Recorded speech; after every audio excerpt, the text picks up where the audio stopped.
and it lived up to its billing from my standpoint. But we did a lot of good things to get a lead at halftime, and we did a lot of bad things to relinquish the lead.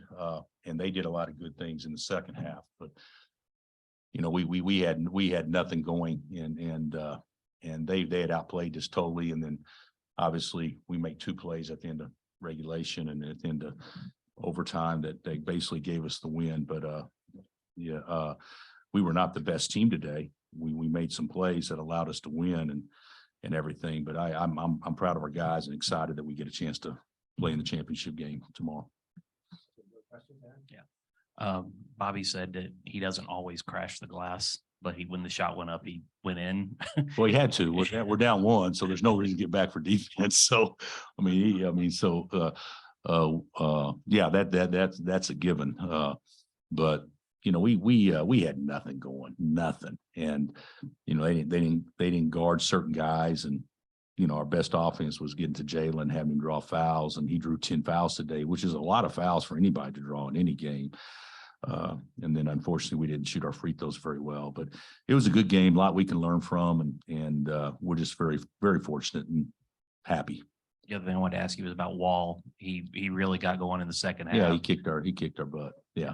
And then I've got a pet peeve. You never, ever, ever, ever fall down at game point, ever. And we fell down at game point. And Jay said the floor was slick and he slipped. That sounds to me like that was a little bit of an excuse.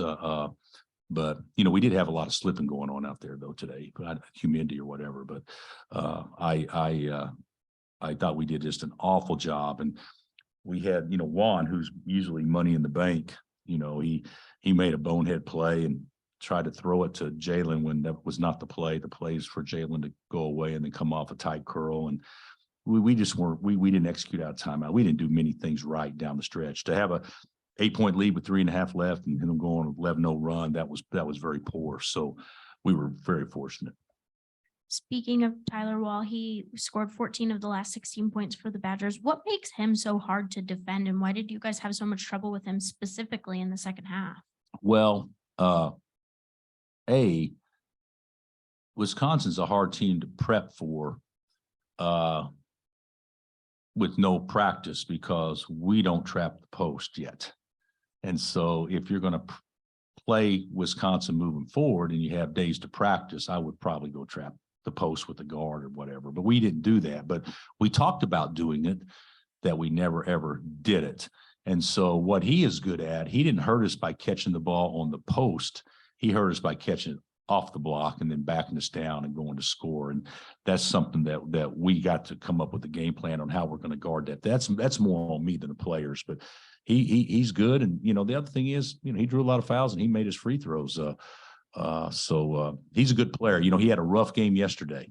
So you knew he would bounce back, and he bounced back big time today.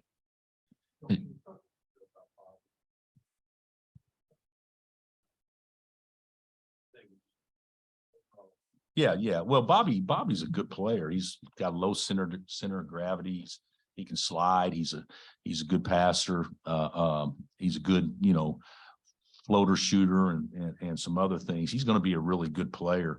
But that today was an athletic play. I don't know if you guys have seen it yet, but Jay Will keeps the ball alive, and Bobby catches it in midair and then somehow gathers and shoots it from the other side of the rim with the right English. So I don't know that he can make it again in 10 attempts, but it was good that he made the one that he did. It was a great shot.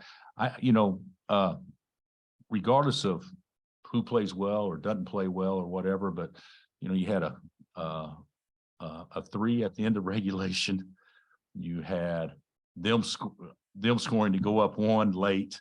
Then you have obviously Bobby making that play. I don't know that there's been better play games, don't get me wrong, but I don't know if there's been a more exciting finish this year in college basketball. So that was great. And of course, Bobby is an athlete, and that was a terrific play. I mean, if he thinks about that, he doesn't make it. It was just natural, and fortunately got it up with 0.2 left.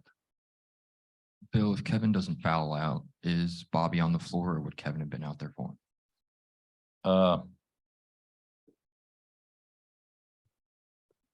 We were going to go small and take KJ out and just try to switch everything in front. So, yeah, Bobby would have probably been on the floor late, especially on the last offensive sequence. Yeah, he would have been. And then also you mentioned Kevin's three at the end of regulation. He started off struggling a lot to hit shots from anywhere and really makes most of his shots at the end of the game. Just what'd you think about him coming on late and sticking with it?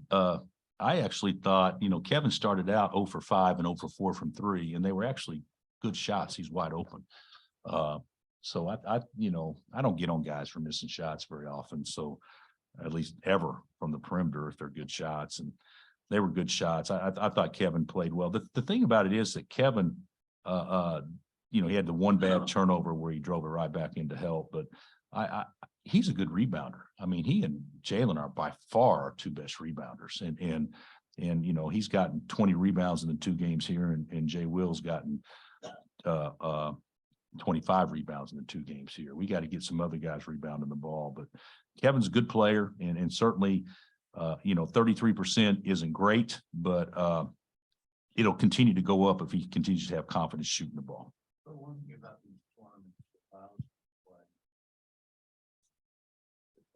Yeah. I told our team before the game and after the game, to get fortunate enough to win 6 games in a row, you're probably going to have to win a game where you don't play well against a style that doesn't suit you. This was a game that was definitely that today. So it didn't suit us, and we had to win a game where we weren't our best. And I think tournaments are like that too sometimes. I think very rarely do you win a tournament where you play great all 3 games. But I could be wrong. Maybe Tennessee and USC one of them will run off 2 great performances in a row because they both played well yesterday. But yesterday was a grind for us. We played good to beat a good NC State team by 6, and then we had played guys 40+ minutes today in overtime to beat a good Wisconsin team by 1. And then even though we used to want to play Syracuse and play Pete Carril coached philosophy in the regular season just to prepare us if we have to play it in the NCAA tournament. So if somebody runs the Princeton style, we'll play them in case we go against it. If somebody runs a high wide zone, we would want to play somebody like that before, in case we played Syracuse in the tournament or something like that. Fortunately for us, Baylor became that with the wide zone several years ago. So this was a good win. It's good, as you said, to play different styles. And of course, yesterday and today, they couldn't contrast more, with NC State and their quickness and speed. We never got to under 10 seconds defensively yesterday one time. Today, we probably got under 10 25 times. So it was a totally different contrasting game. Hey, Bill, I wonder what teams are doing to Grady in the second halves of these games. Is there anything specific, or is that him, or what's happening there? No, you can't read into the second half of 2 games. But I think they did do probably a better job on him the second half. But I don't think Grady did a lot to help himself, and I don't think we did hardly anything to help Grady the second half. So people equate playing well with scoring points, and what you got to me, playing well is if they're going to play Grady a certain way, and he's a good mover without the ball and things like that, then there's also an opportunity to create situations where there's driving angles and stuff like that. And we didn't do a very good job of that. So and I also think this, I think when Grady, even though, he needs to shoot the ball for us to be good offensively, but, he needs to stay focused on rebounding and defending, to be honest with you, and worrying about the things that helps our team play well, because he'll shoot it a lot better and get more open when you worry about the right things. And so I think he's trying to do that. So I don't see a problem. All right, Coach, thank you. Okay. Thanks, guys.